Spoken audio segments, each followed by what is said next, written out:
ನೀವು ಈ ಸೆಕ್ಸ್ ವರ್ಕಿಗೆ ಹೇಗೆ ಬಂದ್ರಿ? 500 ಇಲ್ಲ ನಾನು 2000 ಕೊಡ್ತೀನಿ ಅಂತ ಹೇಳಿ ಎಲ್ಲ ಆದಮೇಲೆ ಕಾರ್ ಹತ್ಕೊಂಡು ಹಂಗೆ ಓಡೋಗಿರೋರು ಇದ್ದಾರೆ. ಬೇಡ ಅಂತ ಇಗ್ನೋರ್ ಮಾಡಿದ್ರೆ ಮಾಡೋ ರಿಯಾಕ್ಷನ್ನೇ ಬೇರೆ ಆಗಿರುತ್ತೆ. ಮನೇಲಿರೋದು ಅದಿದ್ದು ಹೊಡೆದಾಕೋದು, ಇಲ್ಲ ಅವ್ರನ್ನ ಕರೆಸ್ತೀವಿ, ನಿಮ್ಮನ್ನ ಎತ್ತಿಸ್ಬಿಡ್ತೀವಿ. ಇಲ್ಲಿ ತುಂಬ ಅಂದರೆ ತುಂಬ ಟಾರ್ಚರ್ ಕೊಡ್ತಾರೆ. ಡ್ರಗ್ಸ್ ಮಾಡಿಕೊಂಡು ಗಾಂಜಾ ಮಾಡ್ಕೊಂಡು ಒಬ್ಬೊಬ್ರು ಬಂದಿರೋಂಥ ವ್ಯಕ್ತಿಗಳಿಗೆ ನಮ್ಗೆ ಆವಾಗ ನಮ್ಮ ಲೈಫೇ ಬೇಡ ಅನಿಸ್ಬಿಡುತ್ತೆ. ಆ ಥರ ಟಾರ್ಚರ್ ಕೊಟ್ಟಿರ್ತಾರೆ. ಹ್ಯಾಂಡ್ಸಮ್ ಆಗಿದ್ದಾರೆ ಅಂತ ಹೇಳ್ಬಿಟ್ಟು ನಾನು ಒಳಗಡೆ ಹೋಗಿ ಕೊಡಿ ಅಂತ ಹೇಳಿದ್ದು ಒಂದೇ ಮಾತು. ನನಗೆ ತಲೆಗೆ ಹೊಡೆದು ಮಲಕು ಅಂತ ಬಾಯಿಗೆ ಹೊಟ್ಟೆ ಕಟ್ಟಿಬಿಟ್ಟು ಫುಲ್ಲು ಟಾರ್ಚರ್ ಕೊಟ್ಬಿಟ್ಟಿದ್ದಾರೆ. ನಮಗೆ ಬೇಕು ಅಂದ್ರೂ ಕೂಡ ಸಂಬಂಧ ಸಿಕ್ಕಲ್ಲ. ಸಂಬಂಧದವರು ನಮ್ಮನ್ನು ದೂರ ಇಡಕ್ಕೆ ಟ್ರೈ ಮಾಡ್ತಾರೆ. ಬಟ್ ಅಲ್ಲಿ ಕಸ್ಟಮರ್ ಆಗಿ ಬಂದವರು ನಮಗೆ ಸಂಬಂಧಿಕರಾಗಿರ್ತಾರೆ. ದಿನಕ್ಕೆ ನೀವು ಎಷ್ಟು ಗಂಟೆ ಕೆಲಸ ಮಾಡ್ತೀರಾ? ಯಾವ ಏಜಿನವ್ರು ಜಾಸ್ತಿ ಬರ್ತಾರೆ? ಬಿಡಬೇಕು ಅಂತ ಯಾವತ್ತೂ ಅನ್ಸಿಲ್ವ ನಿಮಗೆ? ದಿನಕ್ಕೆ ಎಷ್ಟು ಸಂಪಾದನೆ ಮಾಡ್ತೀರಾ? ಹೇಗೆ?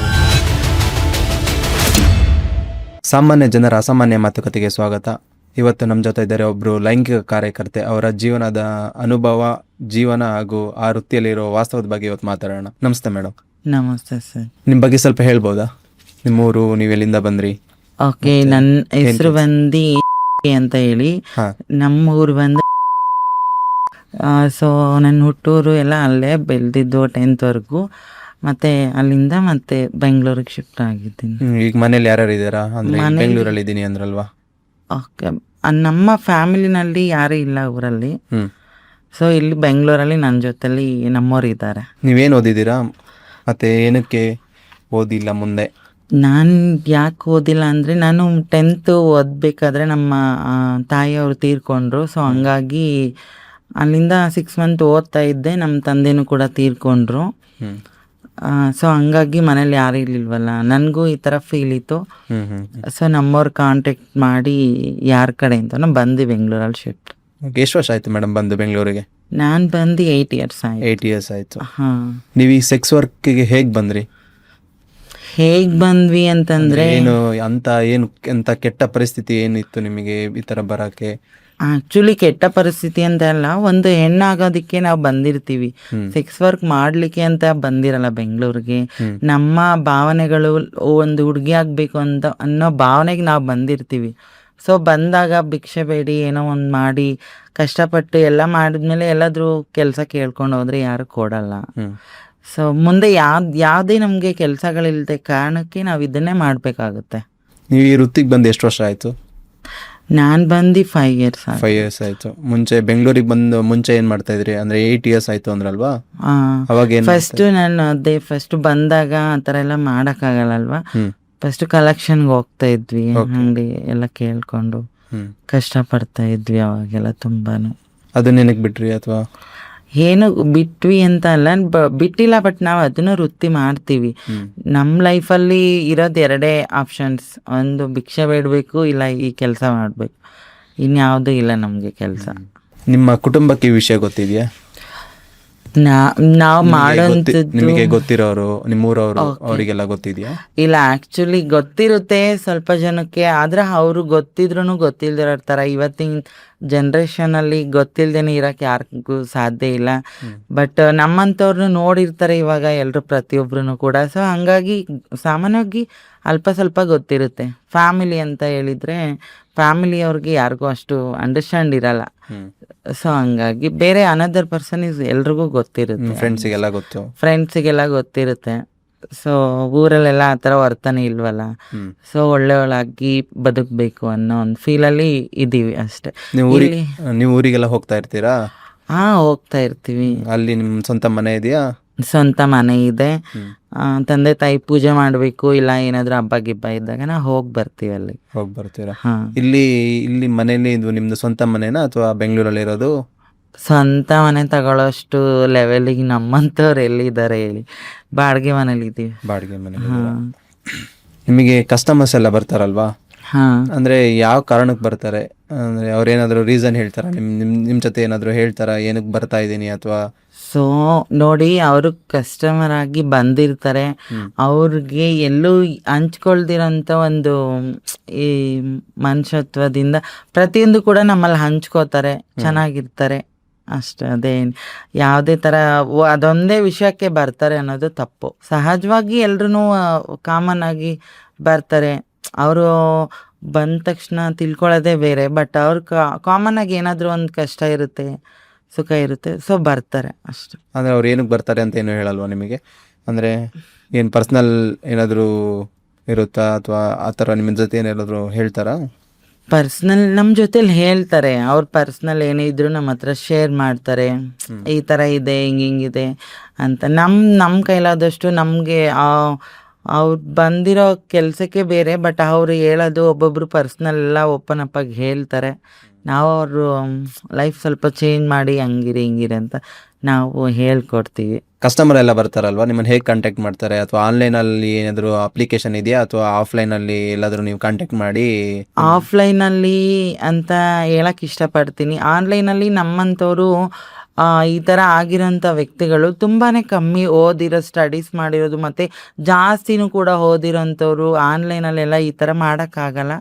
ಸೊ ನಾವು ಎಲ್ಲೋ ಒಂದು ಕಡೆ ನಿಂತ್ಕೊಂಡು ಏನೋ ಒಂದು ಮಾಡ್ಕೊಂಡು ನಿಂತ್ಕೊಂಡಾಗ ಯಾರಾದರೂ ಲುಕಿಂಗ್ ಇದ್ದರೆ ಬಂದೇ ಬರ್ತಾರೆ, ಬಂದು ಕಸ್ಟಮರ್ ಅಟೆಂಡ್ ಮಾಡ್ತಾರೆ. ಸೊ ಯಾವುದೇ ಆನ್ಲೈನಲ್ಲಿ ಅಷ್ಟಿಲ್ಲ. ಸೊ ಇದು ಇನ್ಸ್ಟಾಗ್ರಾಮು ಅದು ಇದು ಅಂತ ಬಂದಾಗಿಂದ ಸ್ವಲ್ಪ ಆನ್ಲೈನಲ್ಲಿ ಅದು ಇನ್ಸ್ಟಾಗ್ರಾಮಲ್ಲೇ ನಿಮ್ಮನ್ನು ಕಾಂಟ್ಯಾಕ್ಟ್ ಮಾಡ್ತಾರೆ? ಕಾಂಟ್ಯಾಕ್ಟ್ ಮಾಡ್ತಾರೆ, ಜಾಸ್ತಿ ಇನ್ಸ್ಟಾಗ್ರಾಮ್ ಮಾಡ್ತಾರೆ. ಅಷ್ಟೊಂದಿಲ್ಲ ಇನ್ಸ್ಟಾದಲ್ಲಿ. ನನಗೆ ಅಲ್ಲಿರೋಂಥವ್ರು ನಾವಿದು ಇರ್ತೀವಲ್ವಾ, ಸೊ ಅಲ್ಲಿ ಎಲ್ಲ ಕಾಂಟ್ಯಾಕ್ಟ್ ಆಗಿರ್ತಾರೆ. ಎಲ್ಲ ಕಾಂಟ್ಯಾಕ್ಟ್ ಆಗ್ತಾರೆ. ದಿನಕ್ಕೆ ನೀವು ಎಷ್ಟು ಗಂಟೆ ಕೆಲಸ ಮಾಡ್ತೀರಾ, ಬೆಳಗ್ಗೆಯಿಂದ ನೈಟ್ ತನಕ? ನೋಡಿ, ಅಲ್ಲಿ ಟೈಮಿಂಗ್ಸ್ ನಮಗೆ ಲೆಕ್ಕ ಬರಲ್ಲ. ಸಂಜೆ ನಾವು 6ರಿಂದ 7 ಗಂಟೆ ನಿಂತರೆ ಮತ್ತೆ ಬೆಳಗ್ಗೆ 5 o'clockವರೆಗೂ ಇರಬೇಕು. 5 o'clock. ಹಾಂ, ಆ ಥರ ನಿಂತ್ಕೊಂಡ್ರೆ ಹೊಟ್ಟೆ ತುಂಬೋದಲ್ವಾ. ಪೊಲೀಸ್ ನಿಮಗೇನು ಮಾಡಲ್ವಾ? ಅಂದರೆ ನೈಟ್ ಎಲ್ಲ ಇರ್ತೀರಲ್ವ ಅಲ್ಲಿ? ಪೊಲೀಸ್ ಅವರು ಹೇಳ್ತಾರೆ, ತುಂಬ ಹೇಳ್ತಾರೆ ಪಾಪ, ಬನ್ನಿ ಎಲ್ಲಾದರೂ ಹಿಂಗೆ ಮಾಡಿ ಅಂತ. ಯಾರು ನಮ್ಮನ್ನು ನೋಡ್ತಾರೆ ಸರ್ ಅಂತ ಹೇಳ್ದಾಗ ಅವ್ರು ನಮ್ಮ ಮನಸ್ಥಿತಿ ಅರ್ಥ ಮಾಡ್ಕೊಳ್ಳೋರು ಇರ್ತಾರೆ, ಮಾಡ್ಕೊಳ್ದೇ ಇರೋರು ಜಗಳ ಮಾಡ್ತಾರೆ, ಹೋಗ್ರಿ ಅಂತ ಹಂಗೆ ಹಿಂಗೆ ಅಂತೆಲ್ಲ ಹೇಳ್ಬಿಟ್ಟು ಕಳಿಸ್ತಾರೆ. ತುಂಬ ಕಷ್ಟ ಇರುತ್ತೆ. ಅಂದರೆ ನೀವು ದಿನಕ್ಕೆ ಎಷ್ಟು ಸಂಪಾದನೆ ಮಾಡ್ತೀರಾ, ಹೇಗೆ? ದಿನಕ್ಕೆ ಸಂಪಾದನೆ ಅಂತ ಏನಿಲ್ಲ ಸರ್. ಮಿನಿಮಮ್ ಇಷ್ಟು ಅಂತ? ಮಿನಿಮಮ್ 1000-2000 ಮಾಡಿದ್ರೆ ಅದರಲ್ಲೇ ನಾವು ಹೊಟ್ಟೆ ಹೊರ್ಕೊಂಡು ಬಾಡಿಗೆ ಕಟ್ಕೊಂಡು ನಮ್ಮ ಜೊತೆಲಿ ಬಂದಿರೋರನ್ನ ನೋಡಿಕೊಂಡು ನಮ್ಮ ದೊಡ್ಡವ್ರಿಗೆ ಸ್ವಲ್ಪ ಕೊಟ್ಕೊಂಡು ಎಲ್ಲದನ್ನು ಮಾಡಬೇಕಾಗುತ್ತೆ ನಮ್ಮದು. ಅಂದರೆ ನಿಮಗೆ ಯಾವ್ಯಾವ ಲ್ಯಾಂಗ್ವೇಜ್ ಬರುತ್ತೆ? ಯಾವ್ಯಾವ ಲ್ಯಾಂಗ್ವೇಜ್ ಜಾಸ್ತಿ ಮಾತಾಡ್ತೀರಾ ನೀವು? ನಾವು ಬಂದು ಕನ್ನಡ, ತಮಿಳು, ತೆಲುಗು ಅದೆಲ್ಲ ಹೇಗೆ ಕಲ್ತ್ರಿ, ಎಲ್ಲಿ, ಹೇಗೆ? ಬಂದು ಬೆಂಗಳೂರು ಪ್ರತಿಯೊಂದು ಕಲ್ತೈತೆ ಸರ್. ಬಟ್ ಫಸ್ಟ್ ಟೈಮ್ ನಮಗೆ ಯಾವುದೇ ಭಾಷೆ ಬರ್ತಾ ಇರಲಿಲ್ಲ. ಬೆಂಗಳೂರಿಗೆ ಬಂದು ಜಾಯಿನ್ ಆದಮೇಲೆ ಪ್ರತಿಯೊಂದು ಭಾಷೆನೂ ಕಲಿತೀವಿ. ಪ್ರತಿಯೊಂದು ಭಾಷೆನೂ ಕಲಿತೀವಿ. ಹಾಂ. ಅಂದರೆ ಯಾವಾಗಲೂ ಯಾವ ರೀತಿ ಜಾಸ್ತಿ ಕಸ್ಟಮರ್ಸ್ ಬರ್ತಾರೆ ನಿಮಗೆ? ಅಂದರೆ ಯಾವ ಏಜಿನವ್ರು ಜಾಸ್ತಿ ಬರ್ತಾರೆ? ಏಜು ಅಂತ ಏನಿಲ್ಲ, 20ಯಿಂದ 80ವರೆಗೂ ಬರ್ತಾರೆ. ಹೌದು, 20 ಇಯರ್ಸಿಂದ 80 ಇಯರ್ಸ್ವರೆಗೂ ಬರ್ತಾರೆ. ಸೊ ಯಾರ್ದು ಹಿಂಗೆ ಅಂತ ಗೊತ್ತಿಲ್ಲ. ಮತ್ತು ಕಸ್ಟಮರ್ಸು ನಿಮ್ಮ ಜೊತೆ ಪರ್ಸ್ನಲ್ ವಿಷಯಗಳನ್ನೆಲ್ಲ ಶೇರ್ ಮಾಡ್ತಾರಾ? ಯಾವ ಥರ? ಶೋರ್ 100% ಶೇರ್ ಮಾಡ್ತಾರೆ. ಒಬ್ಬೊಬ್ಬರು ಬರ್ತಾರೆ, ಕಸ್ಟಮರ್ ಆಗಿನೇ ಬಂದಿರ್ತಾರೆ. ಬಂದಾಗ ಅವ್ರ ಫೀಲಿಂಗ್ಸ್ ಪ್ರತಿಯೊಂದೂ ಹೇಳ್ಕೊಂಡು, ಒಬ್ಬೊಬ್ಬರು ಲವ್ ಬ್ರೇಕಪ್ ಆದವರು ಕೂಡ ಫೀಲ್ ಆಗಿ ಕಣ್ಣೀರು ಹಾಕೊಂಡು ಕೂತ್ಕೊಂಡು ಮಾತಾಡಿಸ್ಬಿಟ್ಟು ಬರ್ತಾರೆ. ಒಬ್ಬೊಬ್ರು ಫ್ಯಾಮಿಲಿ ಮ್ಯಾಟ್ರಿಂದನೂ ಬೇಜಾರಾಗಿ ಬಂದಿರೋರು ಅಂಥವ್ರು ಬರ್ತಾರೆ. ಇಲ್ಲ ತುಂಬ ಖುಷಿಯಾಗಿದೆ ನಿಮ್ಮ ಕಡೆಯಿಂದ ಅಂತ ಹೇಳಿನೂ ಕೂಡ ಅಂಥವ್ರು ಬರ್ತಾರೆ. ನಿಮ್ಮ ಕಡೆ ದೃಷ್ಟಿ ತೆಗೆಸ್ಕೊಂಡು ಹೋಗಿದ್ವಿ, ಒಳ್ಳೇದಾಗಿದೆ, ತಗೊಳ್ಳಿ ಅಮೌಂಟು ಅಂತೇಳಿ ಮಾತಾಡಿಸ್ಕೊಂಡು ಅವ್ರವ್ರ ಕಷ್ಟ ಸುಖ ಶೇರ್ ಮಾಡೋಕ್ಕೂ ತುಂಬ ಜನ ಬರ್ತಾರೆ. ಇಲ್ಲ, ಒಬ್ಬರು ಬಂದಿದ್ರು. ಬಂದಾಗ ಇಲ್ಲ ನಾನು ನಿಮ್ಮ ಹತ್ರ ಮಾತಾಡಬೇಕು ಅಂತಂದರು. ಇಲ್ಲಿ ಮಾತಾಡೋಂಗಿಲ್ಲಪ್ಪ, ಏನು ಹೇಳು ಅಂತ. ಇಲ್ಲ ಮೇಡಮ್ ಪ್ಲೀಸ್ ಏನೋ ಮಾತಾಡಬೇಕು ಅಂತ ಕೇಳ್ಕೊಂಡ್ರು. ಸೊ ಬಾ ಏನು ಹೇಳು ಅಂತ ಕುಂದ್ರಿಸ್ಕೊಂಡು ಮಾತಾಡ್ಬೇಕಾರೆ ಅವ್ನು ಬಂದು 8 ಇಯರ್ಸ್ ಲವ್, ಜಸ್ಟು 2 days ಇದೆ, ಆ್ಯಂಡ್ ನನ್ನ ಮದುವೆ ಆಗ್ತಾ ಇದೆ, ಏನು ಮಾಡಬೇಕು ಅಂತ ಗೊತ್ತಾಗ್ತಾ ಇಲ್ಲ ನಾನು ಇರ್ಲಾ ಬೇಡವಾ, ನಾನು ಸತ್ತೋಗ್ಬಿಡ್ಬೇಕು ಇವತ್ತು ಅಂದ್ಕೊಂಡಿದ್ದೆ. ಸೊ ಏನೋ ನಿಮ್ಮನ್ನು ನೋಡಿದ್ವಿ ರೋಡಲ್ಲಿ, ಸೊ ಹಂಗಾಗಿ ಬಂದೆ, ನನಗೇನು ಮಾಡ್ಬೇಕಂತ ಗೊತ್ತಾಗ್ತಾ ಇಲ್ಲ ಅಂತ ತುಂಬ ಅಂದರೆ ತುಂಬ ಸೀರಿಯಸ್ ಆಗಿ ಕಣ್ಣೀರು ಹಾಕ್ಕೊಂಡು ಕೂತಿದ್ರು. ಸೊ ಅಂಥವ್ರಿಗೇನು ಕೂಡ ನಾನು ಸಮಾಧಾನ ಮಾಡಿದ್ದೀನಿ, ಹಿಂಗೆಲ್ಲ ಬದುಕಬೇಕು ಅಂಥವ್ರು, ಅದೊಂದಕ್ಕೋಸ್ಕರ ನಿನ್ನ ಲೈಫ್ ಹಾಳು ಮಾಡ್ಕೋಬೇಡ ಅಂತ ಬುದ್ಧಿ ಹೇಳಿ ತುಂಬ ಚೆನ್ನಾಗಿ 1 ಅವರ್ ಮತ್ತೆ ನಾನೇ ಊಟಕ್ಕೆಲ್ಲ ಮಾಡಿಕೊಟ್ಟು ಊಟ ತಿನ್ನಿಸಿ, ಪರವಾಗಿಲ್ಲ ನಾವು ಅಕ್ಕ ತಂಗಿರ ಥರನೇ ಅನ್ಕೋ, ಪರವಾಗಿಲ್ಲ ಬಿಡು, ನಿನ್ನ ಹಣೆ ಬರದಲ್ಲಿ ಇಲ್ಲ ಅಂದರೆ ಏನಿಲ್ಲ ಅಂತ ಹೇಳಿ ಅವನಿಗೆ ಬುದ್ಧಿ ಹೇಳಿ ಪ್ರತಿಯೊಂದೂ ಅವನನ್ನು ಒಂದು ಒಳ್ಳೆ ತಂದಲ್ಲಿ ಬೆಳೆಯೋದಕ್ಕೆ ಕಳಿಸಿದ್ವಿ. ನೆಕ್ಸ್ಟ್ ಇನ್ನೊಬ್ರು ಹೆಂಡ್ತಿಯವರು ಹೋಗಿ ಏನೋ ಕಂಪ್ಲೇಂಟ್ ಮಾಡಿದ್ರು ಅಂತ ಹೇಳಿ ಕಾರ್ ತಗೊಬಂದೆ, ಫುಲ್ಲು ಆಕ್ಸಿಡೆಂಟ್ ಆಗಿ ನಾನು ಸತ್ತೋಗ್ಬಿಡ್ತೀನಿ ಅಂದಾಗ ನಾವು ಕರ್ಕೊಂಡೋಗಿ ಹಾಸ್ಪಿಟ್ಲಿಗೆ ಸೇರಿಸಿ ಯಾಕೆ ಹಿಂಗಾಯ್ತು ಏನಂದಾಗ ಅವನ ಪಾಪ ತುಂಬ ಒಳ್ಳೆ ಅವಣ್ಣ ತುಂಬ ಒಳ್ಳೆಯವನು. ಸೊ ಅವನು ಕೂಡ ಹೇಳ್ದ, ನನಗೆ ಹಿಂಗಾಗಿದೆ ಏನು ಮಾಡಲಿ ಮೇಡಮ್. ಅಂಥವ್ರಿಗೆ ನಮ್ಮ ರೀತಿಯಿಂದ ಇರೋರು ಕೆಲವು ಯಾವುದೇ ರೀತಿ ಸಂಬಂಧ ಗೊತ್ತಿರಲ್ಲ ನಮಗೆ ಬೇಕು ಅಂದ್ರೂ ಕೂಡ ಸಂಬಂಧ ಸಿಕ್ಕಲ್ಲ. ಸಂಬಂಧದವರು ನಮ್ಮನ್ನು ದೂರ ಇಡೋಕ್ಕೆ ಟ್ರೈ ಮಾಡ್ತಾರೆ, ಬಟ್ ಅಲ್ಲಿ ಕಸ್ಟಮರಾಗಿ ಬಂದವರು ನಮಗೆ ಸಂಬಂಧಿಕರಾಗಿರ್ತಾರೆ. ನಿಮ್ಮ ಜೊತೆ ಬರ್ತಾರಲ್ವಾ, ಅವರಿಗೆಲ್ಲ ಮದುವೆ ಆಗಿರುತ್ತಾ ನಾರ್ಮಲ್ ಆಗಿ, ಅಥವಾ ತುಂಬ ಜನಕ್ಕೆ ಮದುವೆ ಆಗಿರಲ್ವಾ? ಮದುವೆ ಆಗಿರುತ್ತೆ ಅಂತ ಹೇಳೋದಕ್ಕೂ ಆಗಲ್ಲ. ಮದುವೆ ಆದವರು ಸ್ವಲ್ಪ ರೇರ್ ಆಗಿರುತ್ತೆ. ಆ್ಯಂಡ್ ಮದುವೆ ಆಗದಿರೋರು ಅವರು ಬೇರೆ ಕಡೆ ಹೋಗಿ ಪರ್ಸ್ನಲ್ಲಾಗಿ ಏನು ಆ ಥರ ಅಂತ ಯೂಸ್ ಮಾಡೋಕ್ಕಾಗ್ದೇ ತುಂಬ ಇದರಲ್ಲಿರೋವಂಥವ್ರು ಇಲ್ಲಿಗೆ ಬಂದು ನಮ್ಮನ್ನು ಕೇಳಿ ಅವರು ಅಡ್ಜಸ್ಟ್ ಮಾಡ್ಕೊಂಡು ಮಾಡ್ತಾರೆ. ಮದುವೆ ಆಗದಿರೋರು ತುಂಬ ಬರ್ತಾರೆ, ಮದುವೆ ಆಗದೆ ಇರೋರು ತುಂಬ ಬಂದಿರ್ತಾರೆ. ಹಣ ಕೊಡ್ದಲ್ಲೇ ಮೋಸ ಮಾಡಿ ಬಂದಿರೋರು ಯಾರು ಇದೆ, ಆ ಥರ ಏನಾದ್ರು ಸ್ಟೋರಿ ತುಂಬ ಇದೆ ಸರ್ ಆ ಥರ. ಅಂದರೆ ಹೇಳ್ಬೋದಾ ಯಾವ ಥರ ಹೆಂಗೆ ಅಂತ? ಯಾವ ಥರ ಅಂತಂದರೆ, ಫಸ್ಟು ಬರ್ತಾರೆ, ಬಂದ್ಬಿಟ್ಟು ಒಂದು 2 ಮೆಂಬರ್ಸ್ ಬಂದಿರ್ತಾರೆ ಕಾರಲ್ಲಿ. ಓ ಹೌದಾ, ಎಷ್ಟು ಅಥವಾ 500 ಇಲ್ಲ ನಾನು 2000 ಕೊಡ್ತೀನಿ ಅಂತ ಹೇಳಿ ಎಲ್ಲ ಆದಮೇಲೆ ಬಂದೇ ಇರು, ಕಾರ್ ಹತ್ರ ಫೋನ್ ಎತ್ಕೊ ಬರ್ತೀನಿ, ನಮ್ಮ ಹುಡುಗನೂ ಬರ್ತಾನೆ ಅಂತ ಹೇಳ್ಬಿಟ್ಟು ಕಾರ್ ಹತ್ಕೊಂಡು ಹಂಗೆ ಓಡೋಗಿರೋರು ಇದ್ದಾರೆ. ಆಮೇಲೆ ಒಬ್ಬೊಬ್ಬರು ನಮ್ಮ ಫೋನ್ಗಳನ್ನೇ ನಮ್ಮ ಹತ್ರನೇ ದುಡ್ಡು ಎತ್ಕೊ ಬರ್ತೀನಿ, ಇಲ್ಲ ಫೋನ್ ಮಾಡಿ ಹಾಕಿಸ್ತೀನಿ ಅಂತೇಳಿ ನಮ್ಮ ಫೋನ್ಗಳನ್ನೇ ಎತ್ಕೊಂಡು ಹೋಗಿದ್ದಾರೆ. ತುಂಬ ಹಲವಾರು ಜನ ಇದ್ದಾರೆ ಅದೇ ಥರ ಹಿಂಸೆ ಕೊಡೋದು, ಟಾರ್ಚರ್ ಕೊಡೋರು ತುಂಬ ಅಂದರೆ ತುಂಬಾ ಇದ್ದಾರೆ. ಟಾರ್ಚರ್ ಅಂದರೆ ಹೆಂಗೆ ಕೊಡ್ತಾರೆ, ಯಾವ ಥರ? ಯಾವ ಥರ ಅಂತಂದರೆ ಹಿಂಗೆ, ಬಟ್ ಒಬ್ಬರು ಕೇಳಿದಾಗ ಇಲ್ಲ ಆಗಲ್ಲ ಅದು ಇದು ಅಂತ ಹೇಳಿಬಿಟ್ಟಾಗ ಅವರು ಮಾಡೋ ರಿಯಾಕ್ಷನ್ನೇ ಬೇರೆ ಆಗಿರುತ್ತೆ. ಮನೇಲಿರೋದು ಅದು ಇದು ಹೊಡ್ದಾಕೋದು, ಇಲ್ಲ ಅವ್ರನ್ನ ಕರೆಸ್ತೀವಿ, ನಿಮ್ಮನ್ನು ಎತ್ತಿಸ್ಬಿಡ್ತೀವಿ, ಇಲ್ಲಿ ಯಾರೂ ಇರಬಾರ್ದು ಅಂತ ಹೇಳಿ ತುಂಬ ಅಂದರೆ ತುಂಬ ಟಾರ್ಚರ್ ಕೊಡ್ತಾರೆ. ಡ್ರಗ್ಸ್ ಮಾಡಿಕೊಂಡು ಗಾಂಜಾ ಮಾಡ್ಕೊಂಡು ಒಬ್ಬೊಬ್ರು ಬಂದಿರೋಂಥ ವ್ಯಕ್ತಿಗಳಿಗೆ ನಮ್ಗೆ ಆವಾಗ ನಮ್ಮ ಲೈಫೇ ಬೇಡ ಅನ್ಸ್ಬಿಡುತ್ತೆ, ಆ ಥರ ಟಾರ್ಚರ್ ಕೊಟ್ಟಿರ್ತಾರೆ ಒಬ್ಬೊಬ್ರು. ಅಂದರೆ ನಿಮಗೆ ಮುಂಚೆನೇ ಗೊತ್ತಿರಲ್ವಾ ಅವ್ರು ಆ ಥರದ, ಅಂದರೆ ಡ್ರಗ್ಸ್ ತೊಗೊಂಡಿರ್ತಾರೆ? ಗೊತ್ತಾಗಲ್ಲ, ಅಷ್ಟೊಂದು ಗೊತ್ತಾಗಲ್ಲ ಬಿಡು. ಕ್ಯಾಶುವಲ್ ನಾರ್ಮಲ್ ಆಗಿ ಅವ್ರು ಬರೋ ಟೈಮಲ್ಲಿ ನಾರ್ಮಲಾಗಿ ಬರ್ತಾರೆ. ಬಂದು ಮೇಡಮ್ ಎಷ್ಟು ಹಂಗೆ ಅಂತ ಹಿಂಗೆ ಮಾತಾಡ್ಕೊಂಡಿದ್ದಾಗ ಸೊ ಮತ್ತೆ ರಿಯಾಕ್ಷನ್ ಬೇರೆ ಆಗಿಬಿಡುತ್ತೆ ಅವ್ರು. ನಾವು ಅದಕ್ಕೆ ಬೇಡ ಅಂತ ಇಗ್ನೋರ್ ಮಾಡಿದ್ರೆ ಅವ್ರಿಗೆ ಅವ್ರ ರಿಯಾಕ್ಷನ್ನೇ ಬೇರೆ ಆಗಿರುತ್ತೆ. ಅಂಥವ್ರಿಂದ ತುಂಬ ಟಾರ್ಚರ್ ತೊಗೊಂಡಿದ್ದೀವಿ. ಅಂದರೆ ನೀವು ಮುಂಚೆನೇ ಅಡ್ವಾನ್ಸ್ ಏನು ಇಸ್ಕೊಳ್ಳಲ್ವಾ, ಅಥವಾ ಹೇಗೆ? ಅಂದರೆ ಅವರು ಕೊಡಲ್ಲ ಅಂದ್ರಲ್ವಾ ದುಡ್ಡು, ಮುಂಚೆನೇ ನೀವೇನೋ ದುಡ್ಡು ಗಿಡ್ಡು ಇಸ್ಕೊಳ್ಳಲ್ವಾ? ನಾವು ಬಂದು ಅವರು ಫಸ್ಟು ನಾವು ಈಸ್ಕೊಳಕ್ಕೆ ಅಂತಲೇ ಫಸ್ಟಿಗೆ ಕೊಡಿ ಅಂತ ಹೇಳಿದಾಗ ಸಡನ್ನಾಗಿ ಒಬ್ಬೊಬ್ಬರು ವ್ಯಕ್ತಿಗಳು ನಿಯತ್ತಾಗಿ ಬರೋರು ಹೋಗೋರಾದರೆ ಸಡನ್ನಾಗಿ ಕೊಟ್ಬಿಡ್ತಾರೆ. ಅದೇ ಆ ಥರ ಈ ಥರ ಪರೋಡಿಗಳ ಥರ ಬಂದು ಯಾವಾಗೋ ಒಂದು ಟೈಮ್ ಬರೋಂಥವ್ರು ಬಂದಾಗ ಅವರೇ ಒಂಥರ ಇಲ್ಲ ಇವಾಗ ಕೊಡಲ್ಲ ಆಮೇಲೆ ಕೊಡ್ತೀನಿ ಬನ್ನಿ ಏನಿಲ್ಲ ಅಂತ ಹಿಂಗೆ ಡೈಲಾಗ್ ಹೊಡೆದ್ಬಿಟ್ಟು ಹೋಗಿ ಮತ್ತೆ ಮೋಸ ಮಾಡೋದು ಜಾಸ್ತಿ. ಸಂಭೋಗ ನಡೆಸ್ಬೇಕು ಅಂತ ಅಂದ್ಕೊಂಡಿರ್ತಾರಲ್ಲ, ಅವ್ರಿಗೆ ಯಾವ್ದಾದ್ರು ನೋವು ಅಂದಿದ್ದೀರಾ? ಅಂದರೆ ಆ ಥರ ಪರ್ಸನ್ಸಿಗೆ, ಅಂದರೆ ನೀವು ಹೇಳಿದ್ರ ಡ್ರಗ್ಸ್ ತೊಗೊಂಡು ಬರ್ತಾರೆ ಆ ಥರ, ಅಂಥವ್ರಿಗೆ ಯಾರಿಗಾದ್ರೂ ನೋವು ಅಂದಿದ್ದೀರಾ? 100% ನಾನು ಫಸ್ಟು ಬಂದಾಗ ಬಂದು 3 years ಆಗಿ ಎಲ್ಲ ಆಪ್ರೇಷನ್ ಎಲ್ಲ ಆದಮೇಲೆ ನಾನು ರೂಮಲ್ಲಿದ್ದಾಗ ಸೊ ನಾನು ಒಬ್ಬಳೇ ಬಿದ್ದೆ. ಆಚೆ ಇಬ್ಬರು ಹೊರ್ಗಡೆ ಇದ್ದರು, ಮೊಬೈಲಲ್ಲಿ ಗೇಮ್ ಮಾಡಿಕೊಂಡು. ನನಗೆ ಗೊತ್ತಿಲ್ಲ, ಸಡನ್ನಾಗಿ ಬಂದ ಹ್ಯಾಂಡ್ಸಮ್ ಆಗಿದ್ದಾರೆ ಅಂತ ಹೇಳ್ಬಿಟ್ಟು ನಾನು ಒಳಗಡೆ ಹೋಗಿ ಕೊಡಿ ಅಂತ ಹೇಳಿದ್ದು ಒಂದೇ ಮಾತು. ಜಸ್ಟ್ ವಿತಿನ್ ಸೆಕೆಂಡಲ್ಲಿ ಅವ್ರು ಅದೇನು ಮಾಡ್ತಾರೋ ಗೊತ್ತಿಲ್ಲ, ಫುಲ್ಲು ಡ್ರಗ್ಸ್ ತೊಗೊಂಡು ನನಗೆ ತಲೆಗೆ ಹೊಡೆದು ಮಲ್ಕೊ ಅಂತ ಬಾಯಿಗೆ ಹೊಟ್ಟೆ ಕಟ್ಟಿಬಿಟ್ಟು ಫುಲ್ಲು ಟಾರ್ಚರ್ ಕೊಟ್ಬಿಟ್ಟಿದ್ದ. ನಾನು ಆಮೇಲೆ ಕೂಗಾಡಿ ಇವ್ರು ಬಂದಮೇಲೆ ಫುಲ್ಲು ಒಂದೊಂದು ಥರ ಮಾಡ್ತಾರೆ ಜನಗಳು. ನಮಗೆ ಅವಾಗ ಏನೋ ಗೊತ್ತಿರಲ್ಲ, ಏನಪ್ಪ ಇದು ಅನ್ನೋ ಭಯ ಆಗಿರುತ್ತೆ. ಅಂಥವ್ರು ತುಂಬ ಟಾರ್ಚರ್ ಕೊಟ್ಬಿಡ್ತಾರೆ.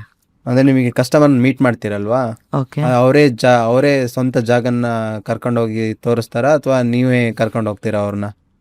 ನಾವು ಅವರು ಸ್ವಂತ ಜಾಗ ಕರ್ಕೊಂಡು ಹೋಗೋದಕ್ಕೆ ಅಂತ ಏನು ಅಷ್ಟೊಂದು ಶ್ರೀಮಂತಿಕೆಯಿಂದ ಕರ್ಕೊಂಡು ಹೋಗೋಷ್ಟು ಯಾರು ಅಷ್ಟು ರೇರ್ ಬರೋದು. ಬಟ್ ಅವ್ರು ಏನಾದ್ರು ರೂಮ್ ಗೀಮ್ ಮಾಡ್ತೀವಿ ಹಂಗೆ ಹಿಂಗೆ ಅಂತ ಹೇಳೋರು ಒಂದು ರೇಂಜಲ್ಲಿ ಹೈಫೈ ಹುಡುಗರಾದ್ರೆ ಔಟ್ಸೈಡ್ ಕರ್ಕೊಂಡು ಹೋಗ್ತಾರೆ.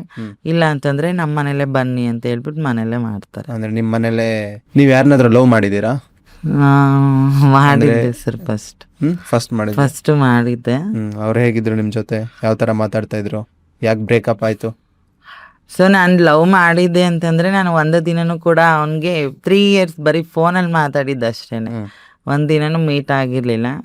ಸೊ ನೆಕ್ಸ್ಟು ಮೀಟ್ ಆದ್ವಿ, ಚೆನ್ನಾಗಿದ್ವಿ. ಮತ್ತು ನಾನೇ 1 year ಆದಮೇಲೆ ಏನೇನೋ ಆಗಿ ಸ್ವಲ್ಪ ಬ್ರೇಕಪ್ ಆಗೋಯ್ತು. ಅವರಿಗೆ ನಿಮ್ಮ ವಿಷಯ ಗೊತ್ತಿತ್ತಾ? ಅಂದರೆ ನೀವು ಸೆಕ್ಸ್ ವರ್ಕ್ ಮಾಡ್ತೀರಾ? 100% ಗೊತ್ತಿತ್ತು.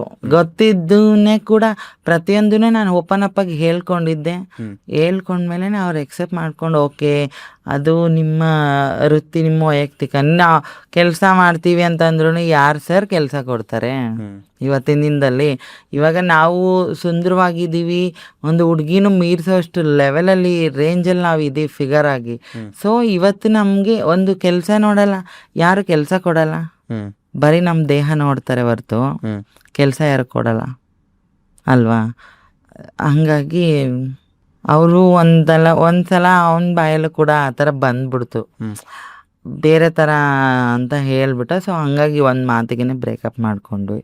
ಅಂದರೆ ನಿಮಗೆ ಪೊಲೀಸ್ ಯಾವತ್ತು ನಿಮಗೆ ಬೈದಿಲ್ವಾ ಈ ಥರ ಕೆಲಸ ಮಾಡಬೇಡಿ, ಇಲ್ಲಿರಬೇಡಿ ಆ ಥರ ಏನಾದ್ರು ಹೇಳಿದಾರಾ ನಿಮಗೆ? ಸರ್ ನನಗೆ ಹೇಳಿದ್ದಾರೆ. ನನಗೆ ಬಂದ್ಬಿಟ್ಟು ಯಾಕೆ ಇಷ್ಟು ಚೆನ್ನಾಗಿದ್ದೀರಲ್ಲ, ಏನಾದರೂ ಕೆಲಸ ಮಾಡ್ಬೋದಲ್ಲ ಅಂತ ಹೇಳಿ ನನಗೇನೆ ಕೂಡ ಬೈದಿದ್ದಾರೆ. ಸೊ ನಾನು ಹೇಳಿದ್ದು ಅಷ್ಟೇ, ಸರ್ ನಾನು ನಿಮ್ಮ ಜೊತೆಲಿ ಬರ್ತೀನಿ, ನನಗೆ ಏನು ಕೆಲಸ ಕೊಡಿಸ್ತೀರಾ ಕೊಡಿಸಿ, ನಾನು ಬದುಕ್ತೀನಿ. ಸೊ ಆಲ್ಮೋಸ್ಟ್ ಈಗ ಪ್ರತಿಯೊಂದು ತೃತೀಯ ಲಿಂಗಿಗಳು ಅಂತಂದರೆ ಅಷ್ಟೊಂದು ಕೀಳಾಗ್ಬಿಡ್ತಾರಾ? ಯಾಕೆ ಕೆಲಸ ಕೊಡಿಸ್ತಾ ಇಲ್ಲ, ಕೊಡಿಸಿ ನೋಡೋಣ ಬರ್ತೀನಿ ಅಂತ ನಾನು ಹೇಳಿದೆ. ಸೊ ಅವಾಗ ಅವರು ನೋಡ್ತೀವಿ ಅಂತ ಹೇಳಿದವ್ರು ಮತ್ತೆ ಬರಲಿಲ್ಲ. ಅವರು ಯಾಕೆ ಕೊಡಲ್ಲ ಯಾರು? ನಿಮಗೆ ಈ ಸೆಕ್ಸ್ ವರ್ಕ್ ಬಿಟ್ಟು ಬೇರೆ ಏನಾದರೂ ಮಾಡಬೇಕು ಅಂತ, ಈಗ ಬಿಡಬೇಕು ಅಂತ ಯಾವತ್ತೂ ಅನಿಸಿಲ್ವಾ ನಿಮಗೆ? ಸರ್ ಬಿಡಬೇಕು ಅನ್ನಿಸ್ತಾ ಇದೆ. ನಾನು ಫಿಲಮ್ ಇಂಡಸ್ಟ್ರಿಗೆ ಹೋಗ್ಬೇಕು ಅಂತ ಅಂದ್ಕೊಂಡಿದ್ದೀನಿ. ನಾನು ಮೊದಲು ಫುಲ್ಲು ಒಳ್ಳೆ ಡ್ಯಾನ್ಸರ್ ಆಗಿದ್ದೆ. ಸೊ ನಾನು ಇನ್ಸ್ಟಾಗ್ರಾಮಲ್ಲಿ ನನ್ನ ಐಡಿ ನೋಡಿ, ಸೊ ಅದರಲ್ಲೆಲ್ಲ ಫೇಮಸ್ ಆಗಿದ್ದೀನಿ. ಮತ್ತು ಬೆಳಿಬೇಕು, ಏನಾದರೂ ಒಂದು ಆಪರ್ಚುನಿಟಿ ಬಂದರೆ ಹೋಗೋಣ ಬೆಳೆಯೋಣ ಅಂತ ತುಂಬ ಇದೆ. ನೋಡೋಣ ಯಾರಾದರೂ ಅಂಥ ವ್ಯಕ್ತಿಗಳು ಮುಂದೆ ಬಂದರೆ. ಇವಾಗ ಯಾವುದಾದ್ರೂ ಮೂವೀಸ್ ಮಾಡ್ತಾ ಇದ್ದೀರಾ ಅಥವಾ ಎದಕ್ಕಾದ್ರು ಹೋಗ್ತಾ ಇದ್ದೀರಾ ಆಡಿಷನ್ಗೆ? ಆಡಿಷನ್ಸ್ಗೆ ಅಂತ ಏನಿಲ್ಲ, ನಾನು ಒಂದು ಸಾಂಗ್ ಇದಕ್ಕೆ ಹೋಗಿದ್ದೆ, ಮತ್ತು ಒಂದು ನ್ಯೂಸ್ ಚಾನಲ್ಗೆ ಹೋಗಿದ್ದೆ ಅಷ್ಟೇ. ಏನು ಮಾಡಿದ್ರು ಅಲ್ಲಿ? ಅದೇ ಇಂಟರ್ವ್ಯೂನೇ ಮಾಡಿದ್ರು. ಹಾಂ, ಅಲ್ಲಿ ಯಾವುದೋ ಮೂವೀಸ್ ಯಾವುದೋ ಸಾಂಗಿಗೆ ಹೋಗಿದೆ ಅಂದ್ರಲ್ಲ, ಅಲ್ಲಿ ಸಾಂಗ್ ಮೂವಿ ಮಾಡಿದ್ದೀವಿ. ಬಟ್ ಅದು ಗಣೇಶನ ಹಬ್ಬಕ್ಕೆ ಏನಾದ್ರು ರಿಲೀಸ್ ಆಗುತ್ತೆ ಅಂತ ಹೇಳಿದ್ದಾರೆ, ನೋಡಬೇಕು.